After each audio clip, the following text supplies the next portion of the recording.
y'all. And I forgot I was supposed to be recording this. Hey, I got it off. There's the puller, y'all. It's off. I got this harmonic balancer puller from OEM. Cost me about 25 bucks. There's the whole set right here. They got it for different sizes. It's pretty much universal. They got it for different sizes. And they even got the ones just for GMV 6s on here. But once I find the size out I needed, I used these right here, these bolts. They hold it in. I just went by and I just fit them in these little holes that are in the harmonic balancers till I found the right one that went. I tighten them down, not really, really tight, just a little bit using my impact wrench. And this one, the big one in the middle, that's the one that pushes it out. It's got it's like a pointed pin on the shaft right here. It's called the pressure screw. So yeah, that's what did it. And as I just put my impact, it's basically easily pushed it out. And I didn't have to worry too much. It took the belt off with it. So I'm gonna put the belt up here just so I don't lose or get it messed up right here with the belt that goes to the AC compressor and the alternator. Now I got that off. I could take the bottom part of this timing cover off, which I'm about to do now. It's just one bolt. Move it right here. These two bolts right here, if I'm not mistaken, they're 12 millimeters. But they are for the tensioner on the timing belt. I would suggest gradually take it off one bolt at a time, like start on the left or the right, whichever one you want to start. Back it out just a little bit, then come back the other one out, and just keep alternating until you get it to where it's just loose enough to where it'll come all the way out. Since I'm just removing the timing belt, I'm not going to take it all the way off. I'm going to just back it out a bit. Take these two bolts off of this cover, and then I'm going to do that now and show you guys what it looks like. Oh yeah, I wanted to add, I do not have a cameraman, unfortunately, so I'm doing this all by myself. It's hot. So some things where I'm just unscrewing stuff, I'm probably not going to be really recording too much, but I'm just going to show you as I move stuff on and off, just so we get a feel and see where everything's at. And by the way, these are here on the timing cover. The bottom timing cover is one right here and one up at the top. They're 10 bolt. Well, folks, we're back. I took the bottom cover, timing cover off, and therein lies our problem right there. This is what happened when you leave the timing belt on too long and they change. You're supposed to change them every 7 to 10 years.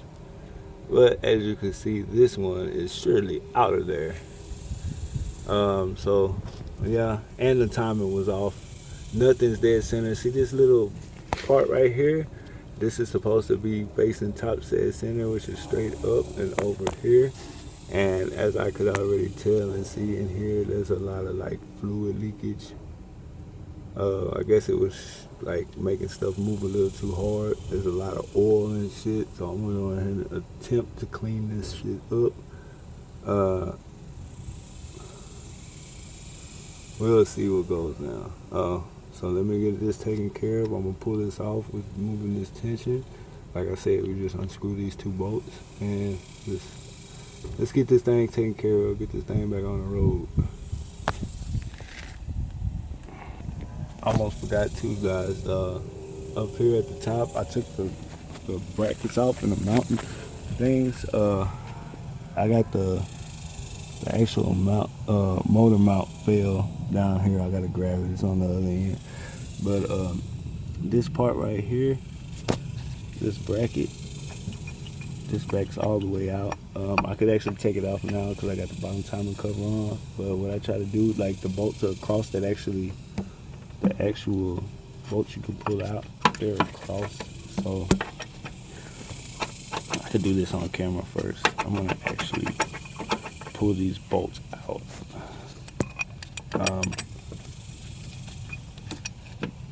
This one I could get out all the way. The other one's a little bit harder, but so I'm just gonna take these off and I'm gonna put these little nuts on. Try not to lose these because these are important. I'm gonna take these little nuts. This one's at top, and on the left side you got another one at the bottom. I just put them back in just so I don't lose them and get them mixed up. Same thing with these rods. I just put them back in just so I don't lose them. I don't know if it matters the size, but I try to keep everything where I got it from. So move this off. Oh wait, I gotta take the bolt off. Nut off at the bottom.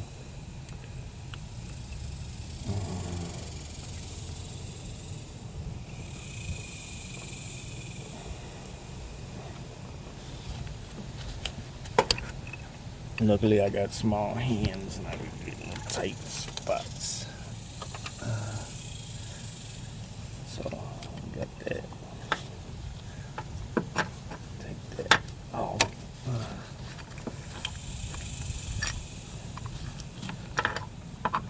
And I'm gonna leave these in here, that way I know where they go. It's a little hell because it's a tight fit in a tight space. There we go.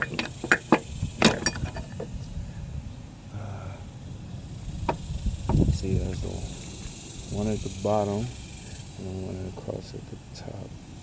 So I'll put those back in. Put this off to the side. Ouch! Right on my foot.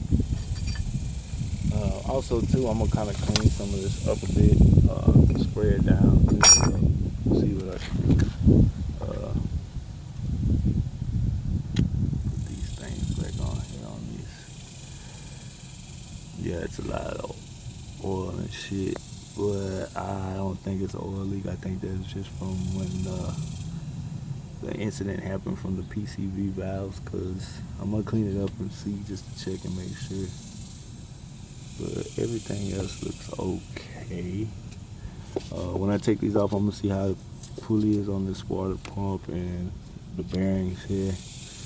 I'm gonna just check my bearings, kind of do a little cleanup work, spray some shit down with some engine cleaner, see what we got going on, see what we could get going. Let's see if we can get this thing back on the road, man. Can't remember if I showed this part already, but yeah, that's what the belt looks like. That belt is out of there, tore up. Timing is off. I got shit leaking. I hope it ain't just leaking from nothing. There's coolant right there, and there's a lot of oil. So let's see.